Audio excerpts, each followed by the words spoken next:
बहुत सारे बच्चों ने निकाला, ठीक है। बाकी दूसरा हम एरिया वाले कॉन्सेप्ट से निकाल सकते हैं।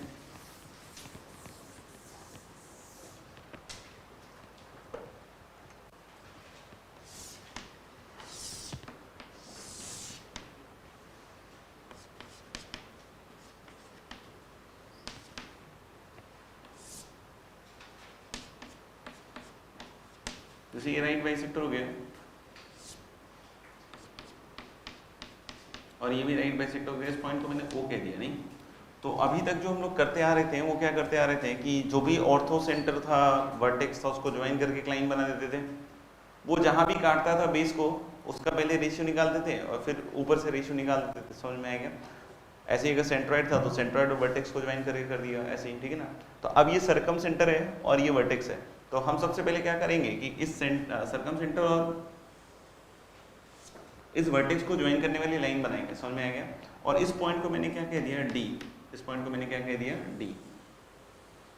तो जैसा हर एक केस में मैंने क्या किया कि सबसे पहले B D is to D C निकाला और फिर क्या किया, B D is to D C निकालने के बाद फिर ऊपर से रेशियो निकाला, कौन सा, A O is to O D. तो अब हम सबसे पहले फिर से वही रेशियो निकाल रहे हैं, कौन सा, B D is to D C. देखना, तो B D is to D C निकालने के लिए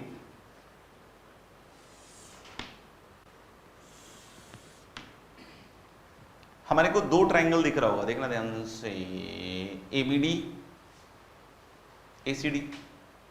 इन दोनों का जो एरिया का रेशियो होगा वही B D is to D C होगा, नहीं समझा। B D is to D C अगर लिखना हो तो दिस इज एरिया ऑफ, ये नोटेशन एरिया के लिए यूज कर रहे हैं हम लोग, A B D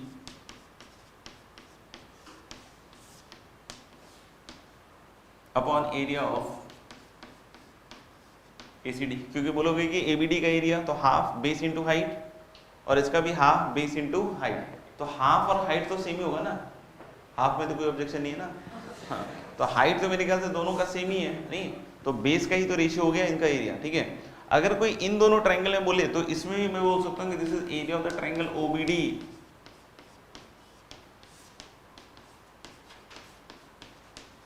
upon area of the triangle OCD। नहीं समझ में आया, हम लोगों ने इसके भी तो ट्रायंगल के एरिया के रेशियो के बराबर हो जाएगा, क्या बोलते हो। अब अगर A1 upon A2 equal to B1 upon B2 है तो ऐसा लिखना तो मेरे ख्याल से जायज है, A1 minus B1 upon A2 minus B2।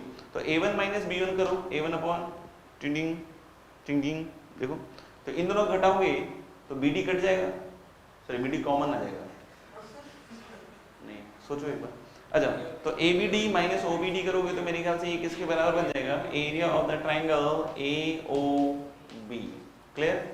और नीचे बोलो ACD माइनस ये करेंगे तो कितना आएगा, area of the triangle AOC, सोच लो एक बार। अब जब आप इस ट्रायंगल का एरिया निकाल रहे हो और इस ट्रायंगल का एरिया निकाल रहे हो तो ये तो सर्कम सेंटर से डिस्टेंस है ना भाई वर्टेक्स का, तो ये तो R हो गया, ये R हो गया और ये भी क्या हो गया, R। तो हम बोल सकते हैं what is the area of the triangle AOB, तो this is half R into R, R square and this angle का साइन। अब बोलोगे इस एंगल का साइन कैसे निकालें, काफी कठिन है क्योंकि आपने वो प्रॉपर्टी पढ़ी होगी और भूल गए होंगे, कौन सा, कि जो सेंटर में एंगल सबटेंडेड होता है वो सर्कमफ्रेंस का क्या होता है, दुगुना, दुगुना मतलब डबल। तो सर्कमफ्रेंस पे कितना है, C नहीं, तो यहाँ पे दो बार देखो 2C। तो हम लोग बोल सकते हैं कि AOB का कितना आ जाएगा, हाफ R स्क्वायर क्या आएगा, साइन 2C, नहीं, और इधर से जब वही चीज निकालोगे तो हाफ R स्क्वायर और इधर से क्या आएगा, साइन 2B। तो मेरे ख्याल से सब बच्चों को समझ में आ गया कि ये जो BD टू DC रेशियो था ये एक बार फिर से हम लोगों ने प्रूव कर दिया, क्या, साइन 2C इज टू कितना, साइन 2B। तो अगर ये sign 2C is to sign 2B हो गया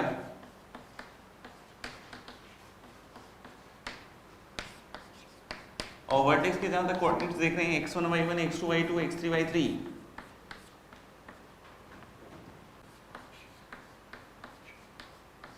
तो इस पॉइंट D का आ जाएगा क्या, x2 sin 2B और प्लस क्या आएगा, x3 sin 2C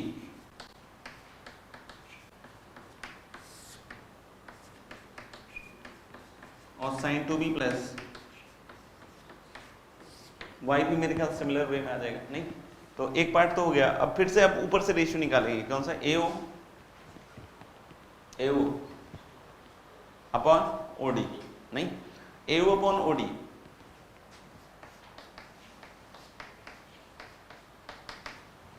तो AO अपॉन OD, फिर ये ट्रायंगल देखो, ये वाला ये वाला ये वाला ये वाला ये वाला, क्या बोलोगे, area of triangle AOB upon area of triangle BOD, and इधर वाले ट्रायंगल से निकालोगे तो कितना आएगा, area of triangle AOC upon area of triangle BOC। तब घटाने वाला नहीं कर रहे हैं, अब जोड़ने वाला कर रहे हैं। A1 upon A2 equal to B1 upon B2, तो A1 plus B1 upon A2 plus B2, तो यानी क्या बन जाएगा, area of triangle AOB plus area of triangle AOC, और नीचे देख लो एक बार, एरिया ऑफ ट्रायंगल BOD और BOC का जब एरिया मिलाओगे तो एरिया ऑफ ट्रायंगल क्या हो जाएगा, BOC। सोच के देखो। अब ऊपर वाले एरियाज फिर से लिखोगे तो हाफ R स्क्वायर AOB, देख लो अभी बताया था, साइन 2C, उधर वाला हाफ R स्क्वायर AO क्या है C, तो half R square sine 2B, और नीचे वाला क्या जाएगा, half R square sine 2A, तो हाफ R स्क्वायर कट जाएगा, और फिर से आ जाएगा वही sine 2B plus sine 2C upon sine 2A। तो जब ये रेशियो बटेगा तो फिर से जब इसको मल्टीप्लाई करोगे तो वही आ जाएगा, sigma x1 sine 2A upon sigma sine 2A, और sigma y1 sine 2A upon sigma sine 2A, और sigma sine 2A 4 pi sine A। अब वही मुझे भी लग रहा है कुछ गड़बड़ तो है, ये वाला ना, ये वाला चेंज होगा, ये DOC हो जाएगा BOC की जगह।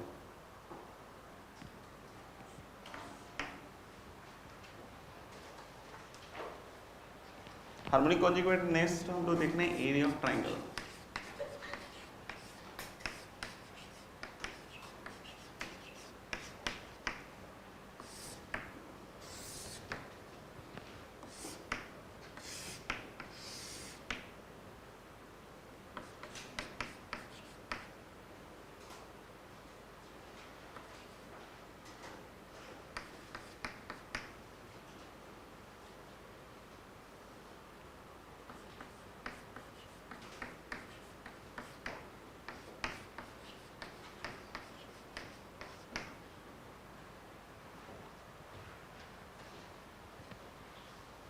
डन है। एरिया ऑफ ट्रायंगल की बात कर रहे हैं जिसके vertices x1 y1 x2 y2 x3 y3 है। तो ऑफ कोर्स अगर किसी को लग रहा है कि मैं बेस लेंथ निकाल लूँ, परपेंडिकुलर डिस्टेंस निकाल लूँ नाप आपके, तो वो कर सकते हो। बाकी हम लोग अभी जो हमारा मेन एम क्या है कि हम कोऑर्डिनेट्स के टर्म में एरिया को एक्सप्रेस करें, कि how we can express the area in terms of the coordinates. ठीक है, तो हम इसको जैसे कि देख सकते हो कि खूब सारे परपेंडिकुलर सॉल्व कर दे रहे हैं, और area of triangle ABC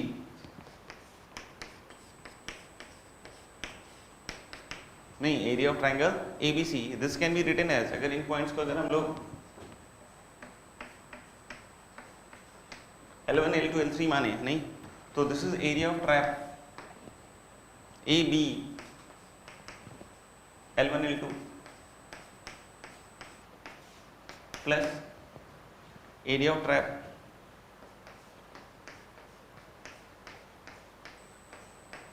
A L2 L3C और minus area of trap B L1 L3C।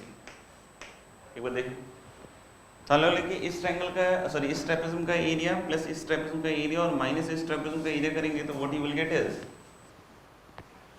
Area of triangle ABC। नहीं, तो मेरे ख्याल से इसमें कोई दिक्कत नहीं है, क्लियर है नहीं। और अब हम अगर ट्रेपेज़म का एरिया निकालें तो जैसा कि आपको याद हो, हाफ क्या होता था, सम ऑफ पैरेलल साइड्स, क्या बोलते हो, sum of parallel sides into difference है नहीं, तो कितना हो जाएगा, प्लस हाफ। बोलो इसका अगर एरिया निकाल रहे तो फिर से क्या आएगा, y1 plus y3 and then is x3 minus x1।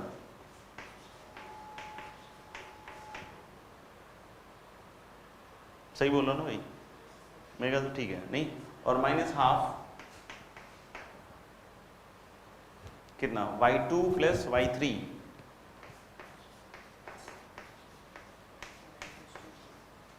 क्या x3 माइनस x2 ना,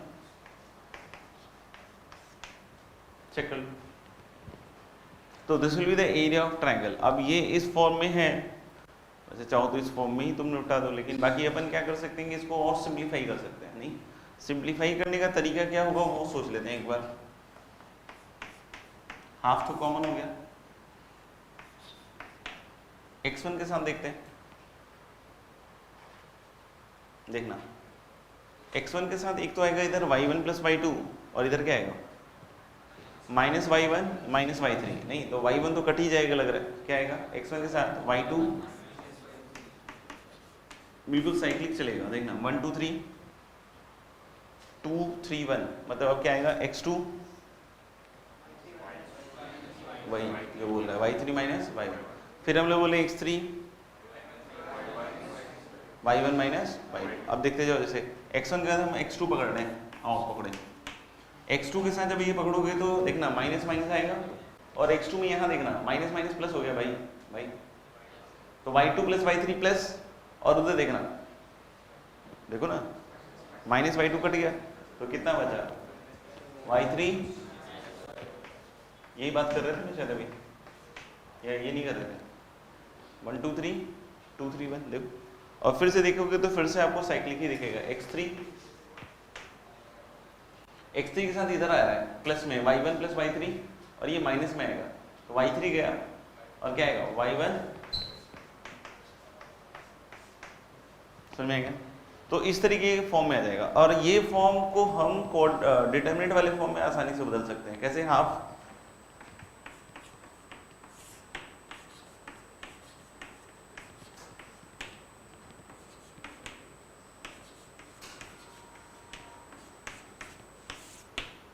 ये देखो, half x1 y1 1 x2 y2 1 x3 y3 1, first column का लॉन्ग ओपन कर लो, x1 y2 minus y3 minus x2 में आएगा y1 माइनस y3, देख रहा है क्या, जबकि यहाँ उल्टा है, समझ में आ रहा है क्या। तो फिर से वही हो गया ना y3 माइनस y1, और ऐसे ही हम लोग x3 और क्या आएगा y1 माइनस y2। तो इस तरीके से हम लोग बोल रहे हैं कि डिटरमिनेंट फॉर्म में इन टर्म्स ऑफ कोऑर्डिनेट्स हम एक्सप्रेस कर सकते हैं, half x1 y1 1 x2 y2 1 and x3 y3 1। कोई इशू तो बताएंगे, आगे बढ़े। अच्छा, एरिया ऑफ ट्रायंगल है, ठीक है ना। अगर ट्रायंगल के एरिया की बात कर रहे हैं तो definitely it has to be positive, नहीं इनफैक्ट किसी भी एरिया की बात करेंगे तो it has to be what, positive. अभी जो मैंने लिखा है एरिया को, समझ में आ गया। अगर मान लो कि x1 y1 x2 y2 x3 y3 इसी फॉर्मेट में, मतलब प्लॉट करने के बाद भी ऐसी शक्ल बनाते हैं, तुम लोग शक्ल मत बनाओ, नहीं प्लॉट करने के बाद x1 y1 की तुमने कुछ वैल्यू रखी, x2 y2 x3 y3 की वैल्यू रखी, तो हम लोग बोले कि इसी तरीके से मान लो इसी ऑर्डर में आ रहे हैं, समझ में आएगा। तो ये जो मैंने लिखा है इसके हिसाब से तो एरिया पॉजिटिव ही आएगा, इसमें कोई दिक्कत तो है नहीं, यानी कि अल्टीमेटली ये भी एरिया तो क्या आएगा, पॉजिटिव आएगा, अगर ये इस तरह का है। समझ में आएगा, ये चीज़ समझ रहे हो कि क्या बोलना चाह रहा हूँ मैं, ठीक है ना। अब यहाँ पे अब दूसरी बात बोल रहा हूँ, ये क्लियर है तो दूसरी बात पे जाएंगे। समझ में आ रहा है कि अगर हम लोग बोले पॉइंट्स, मान लो जब हमने प्लॉट किया x1 y1 x2 y2 x3 y3 ऐसे ही आया जैसा अभी प्लॉट किया हुआ है, तो डेफिनेटली ये जो भी लिखा होगा ये पॉजिटिव ही आएगा, और एरिया पॉजिटिव होना भी चाहिए। तो यानी हम लोग बोल सकते हैं क्या कि ये पॉजिटिव होगा अगर इस तरीके के फॉर्मेट में एक्सप्रेस होगा, ठीक है। अब ये देखोगे तो एक खास ऑर्डर है एंटी क्लॉकवाइज, फील करो 1 2 3 जो ना 1 2 3 देख रहे हैं, एंटी क्लॉकवाइज नहीं सुन आया। अगर मान लो कि मैं इन दोनों को पलट दूं, एरिया तो चेंज नहीं होगा ना। मान लो बी सी पे चला गया, सी बी पे आ गया, तो एरिया में तो चेंज नहीं है ना, नहीं है। लेकिन जब इस डिटरमिनेंट से निकालोगे half x1 y1 1 x2 y2 1 x3 y3, नहीं सुना। जैसे अब मैं इसको बोल रहा हूँ x3 y3, और इसको क्या बोल रहा हूँ x2 y2, समझ में आ रहा है क्या, ये क्लियर है। तो अगर अब तुम लिखोगे half x1 y1 1 x2 y2 1 की जगह अब क्या लिखोगे x3 y3 1 और x2 y2 1, अब तो ये लिखोगे ना, यानी कि पहले वाले डिटरमिनेंट और अभी वाले डिटरमिनेंट में माइनस साइन का अंतर हो गया ना, नहीं समझ में आया। तो इस चीज का हमेशा ध्यान रखिएगा क्या, कि जब भी आप एंटी क्लॉकवाइज डायरेक्शन में डिटरमिनेंट फिल कीजिएगा, नहीं तो उसको अब हम कन्वेंशन की तरह पेश कर दे रहे हैं, समझ में आएगा। जब भी आप एंटी क्लॉकवाइज डायरेक्शन में डिटरमिनेंट को फिल कीजिएगा तो हमेशा ये एरिया कैसा दिखेगा आपको, पॉजिटिव। और जब भी क्लॉकवाइज डायरेक्शन में फिल कीजिएगा तो ये एरिया कैसा दिखेगा, नेगेटिव। बट एरिया पॉजिटिव हो चाहे नेगेटिव हो, फाइनली अपन को एरिया को क्या करना पड़ेगा, positive, because this is area, तो area has to be positive. तो उसके लिए हमको लास्ट में क्या लगाना चाहिए, इस पे मॉड्यूलस साइन। समझ में आ गया? तो बस मैंने एंटी क्लॉकवाइज क्लॉकवाइज में ये इन्फॉर्मेशन देने की कोशिश की कि whenever you will fill this determinant in the anticlockwise direction, ये जो डिटरमिनेंट की वैल्यू आएगी दैट विल बी पॉजिटिव, और क्लॉकवाइज डायरेक्शन में डिटरमिनेंट की वैल्यू कैसी आएगी, नेगेटिव। लेकिन एरिया है, क्योंकि ये जो डिटरमिनेंट ये एरिया रिप्रेजेंट करता है, तो इसलिए फाइनली आपको क्या लगाना चाहिए, मॉड्यूलस। आगे बढ़े, श्योर? इसको 2/2 के डिटरमिनेंट में भी एक्सप्रेस कर सकते हैं। मैं क्या कह रहा हूँ कि ये चीज को मैं 2/2 के डिटरमिनेंट में भी, मतलब ये मतलब सॉरी ये 2/2 में कैसे बदलेगा, मतलब पूरे एक्सप्रेशन को 2/2 के डिटरमिनेंट में भी लिख सकते हैं। कैसे? ऐसे, हाफ एंटी क्लॉकवाइज,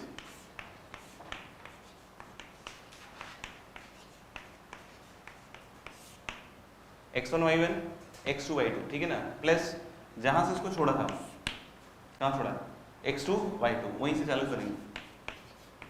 फिर अगला एंटी क्लॉकवाइज में जो नेक्स्ट वर्टेक्स है, x2 y2 x3 y3, और प्लस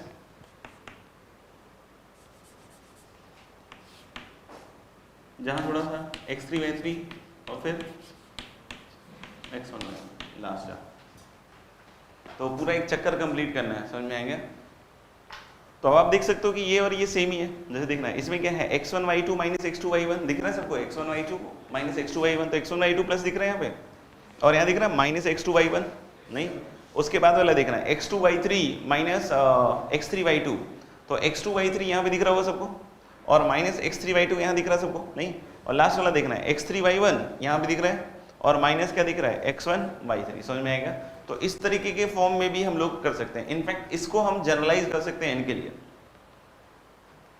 नहीं, इसको हम क्या कर सकते हैं, जनरलाइज। जनरलाइज मतलब अगर मान लो कि तुम्हारे पास n साइडेड रेगुलर पॉलीगन, मतलब सॉरी n साइडेड पॉलीगन है, लेकिन वो पॉलीगन कैसा होना चाहिए, कन्वेक्स, मतलब उसका कोई भी इंटीरियर एंगल 180 क्रॉस नहीं करना चाहिए। समझ में आ रहा है क्या? तो आप इसको n के लिए भी लगा सकते हो, half x1 y1 x2 y2 plus x2 y2 x3 y3। समझ में आ रहा है? x3 y3 x4 y4 and so on till last में क्या लिख सकते हो आप, xn yn और x1 y1। इसे बताने के लिए बता दिया, ठीक है ना, फॉर इन्फॉर्मेशन। अच्छा, एक सबसे इम्पोर्टेंट सूचना, नहीं हाँ, वो जेईई का पैटर्न तो चेंज हो गया है, उसके अलावा कि हम लोग बोले क्या कि अगर 3 पॉइंट्स कॉलिनियर हैं, हाँ, इसकी वैल्यू क्या आएगी, 0। तो अगर कभी भी अपन को चेक करना हो, जैसे भी हम लास्ट क्लास में डिटरमिनेंट जेईई एडवांस कर रहे थे, तो वहाँ पे ऐसा था ना एक सिचुएशन जहाँ पे हम लोग बोल रहे थे क्या कि ये तीनों पॉइंट्स कैसे हैं, कॉलिनियर है, नॉन कॉलिनियर है। समझ में आएगा? तो उसके लिए मैंने क्या प्रूव किया था कि डिटरमिनेंट कैसा हो गया, नॉन जीरो, तो वो कैसा हो गया, नॉन कॉलिनियर। तो लिख लेना नोट करके, if x1 y1 x2 y2 x3 y3 are collinear,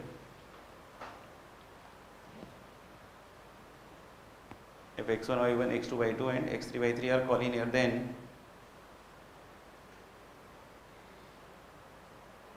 then this determinant x1 y1 1 x2 y2 1 x3 y3 1 equal to 0।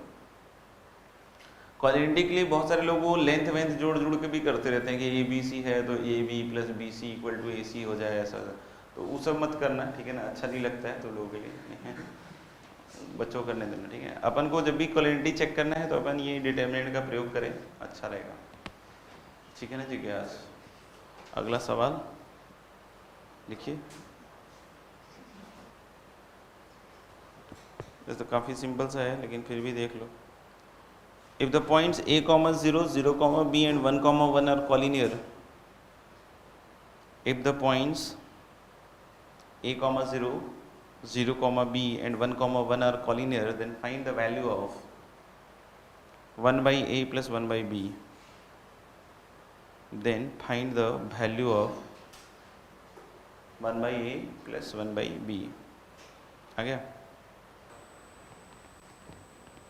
थोड़ा कठिन लग रहा होगा बट कोशिश करोगे तो हो भी सकता है। तो हमारे पास 3 पॉइंट हैं, a 0, 0, b और 1, 1, और बोला कॉलिनियर है। तो डिटरमिनेंट 0, अब इतना 0 खुद ही बना दिया तो क्या बनाया अपन तो फर्स्ट को रो के अलावा ओपन करेंगे तो a into B minus 1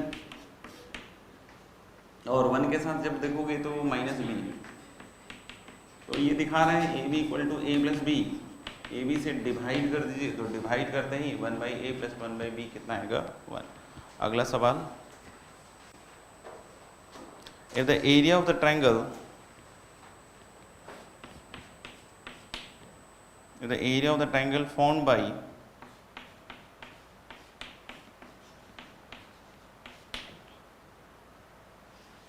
formed by the points 1, 2, 2, 3 and x, 4 is 40. The area of the triangle formed by the points 1, 2, 2, 3 and x, 4 is 40. Then find the value of x. आजा छोड़ा हटा बोली ना। एरिया की बात करें तो 1 to 1 बात करें हम लोग, और ऐसा यहाँ पे प्लस माइनस साइन का उपयोग करें, नहीं तो एक ही बिट आएगा तो दूसरा बिट एक्स का गायब हो जाएगा क्या। तो हम लोग बता रहे हैं कि बार बार बता रहे हैं मतलब बार बार बता रहे हैं, बताए जा रहे हैं कि जो एरिया है उसको फाइनली आप मॉडुलस लगाइएगा, नहीं तो अगर इसको लिखोगे तो इसका मॉडुलस लिखेगा ना, तो मॉडुलस ऑफ दिस इज 40, तो ये किसके बराबर होगा प्लस माइनस 40, क्योंकि इसका दोनों ही चीज़ है ना कि ये 40 भी हो सकता है ये वाला साइड और माइनस 40 भी हो सकता है, तो दोनों केसेस में मॉडुलस लगाएंगे तो एरिया कितना आएगा 40। अब यहाँ पे 2 इधर जाएगा तो ये 4 ये देगा प्लस माइनस 80, और यहाँ पे हम लोग हो सकते हैं x और 2 माइनस 3 दैट इज माइनस 1, और 4 के साथ शायद 1 प्लस ही 4 हो जाएगा शायद, और 3 माइनस 4 माइनस 1 लग रहा है, 83 भी है क्या, और माइनस 77 भी है क्या। Find the area of the collateral formed by the vertices. Find the area of the collateral formed by the vertices A11, B3, 4, C5, minus 2,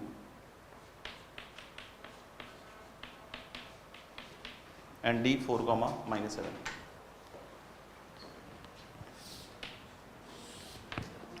तो मेरे ख्याल से A is 1, 1,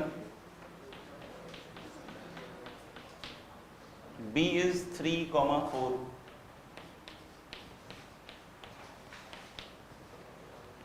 C is 5, minus 2,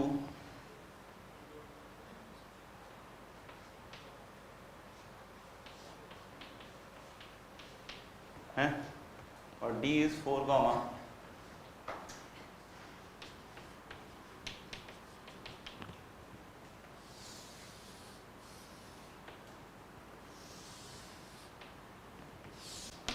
तो ये दिया हुआ ही ऑर्डर में, ठीक है ना, तो इसलिए उस तो बैठ गया हो। बाकी इसमें दोनों ही तरीके हैं, या तो आप वो डिटरमिनेंट दो वाला लगा के देख लो, या फिर 2 ट्रायंगल में डिवाइड कर लो, समझ में आएगा। तो जो भी आपको अच्छा लगे, तो जैसे अगर हम ट्रायंगल वाले जाएंगे तो हाफ एंटी क्लॉकवाइज है भाई, तो 1, 1, 1, 5, माइनस 2, 1, 3, 4, 1 देख लो, प्लस हाफ 1, 1, 1, 4, माइनस 7, 1 और 5, माइनस 2, 1। तो अब जब इसको घटाओगे तो ये 0 हो जाएगा, ये कितना हो जाएगा माइनस 7, ये कितना हो जाएगा भैया 1। फिर से इसको घटाओगे फर्स्ट वाले से तो 0, ये माइनस 4 और ये माइनस 2, तो हाफ। तो ये देख सकते हो कि कितना हो जाएगा 1, 0, 0, तो 14 और ये क्या हो रहा है प्लस 4, नहीं प्लस 4 है ना, तो 14 प्लस 4 कितना होता होगा 18 के आसपास होता होगा, गलत है। अच्छा इधर आ जाओ, तो फिर से 0, -11 -7 0 -3 -4, तो ये कितना हो जाएगा हाफ 44, और 44 में से 21 गया, बोलो बोलो बोलो 23, हाँ, और 23 और 18 41, 41/2 30, नहीं तो 41/2। अगला सवाल, find a, b।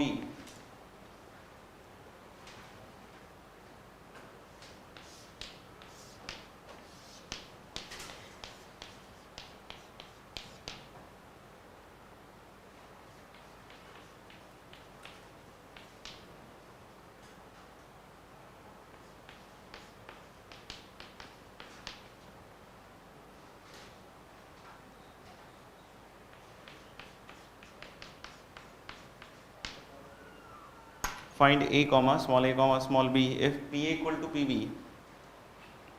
and area of triangle PAB is 10. If PA equal to PB and area of triangle PAB is 10, A और B के कोऑर्डिनेट्स दिए हुए 3, 4 and 5, -2। तो कॉमन सेंस है कि देयर मस्ट बी 2 आंसर्स। फिर से आपने मॉडुलस का इस्तेमाल नहीं किया, तो आंसर विल बी 7, 2 and 1, 0।